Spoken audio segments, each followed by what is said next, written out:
Okay, here's a boat that just came in from Whitemarsh, and actually we had just done work on this thing just maybe a month or two ago. So the bow deck here looks okay.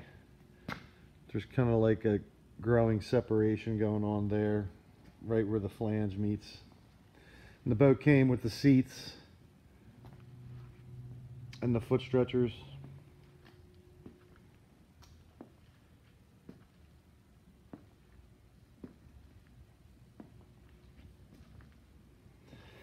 So crack the inspection port, it's moist in there, and then apparently the stern section here is taking on water because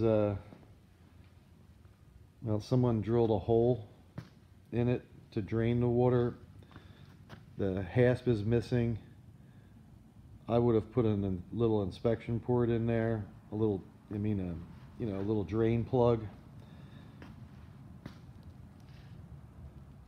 Okay, so I wanted to scrutinize this a little bit better, and you can see the cracks, but those cracks are in what's Bondo because they use all filler in there. And then here, I can see that the flange has deformed, and I'm not sure how that could have happened. Carbon fiber doesn't just generally bend like that. I can see the holes elongated or oversized, I guess. So that means that the rigger bolt wasn't tight, and every stroke it just ate away at it. Could put a carbon plate on that to straighten it out. It's pretty much cosmetic from what I think. Although the hole is too big, so I guess the carbon plate would make sense to put it on there. Okay, so here I am at here I am at the stroke seat deck, and you can see right where that screw head is, bolt head, to the left, a little crack is starting to form.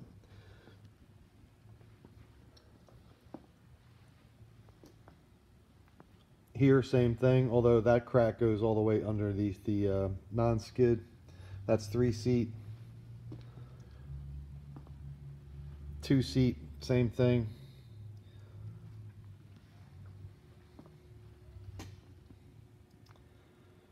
Bow seat is the worst one. And then Joe asked me to look at this bulkhead, and although looks like a little delamination going on there,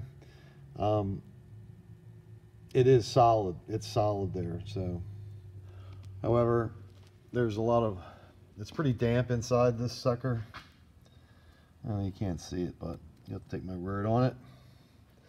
And then those cracks in the seat decks are because when you use unis and don't have the fiber orientated the opposite way, that's what happens. Okay, onto the hull here now, and we had just worked on the bow section of this because we put that bow ball on, and the whole bow section got painted here. And then I guess this is part of the incident when it fell off the rack or blew off the rack. And then right there's a couple little spider cracks in there.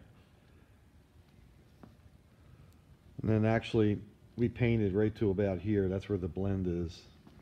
And then we had noticed before I had that crease. I'll try and get it in the glare here for you. There you can see it. But that was there before. And then I'm guessing that these cracks are growing maybe from when it took the hit. And then these cracks that are in the corner of the flange where it meets the hull, that is just filler from the way the boat is built. And you can fix them, but they will return. So it's kind of pointless to fix them.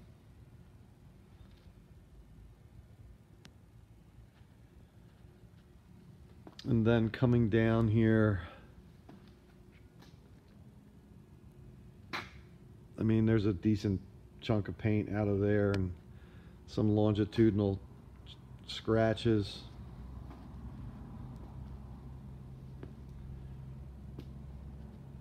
And then again here, it's that same green color from up in the the bow of the boat. There's a couple little paint chips here and there. And then actually when we lift it up on this to check it, I mean that gap opens and closes, so maybe it's leaking because it's just not tight. But we're going to take that apart, I guess, and try and seal that up. And then you can see some more of that green paint on the back here.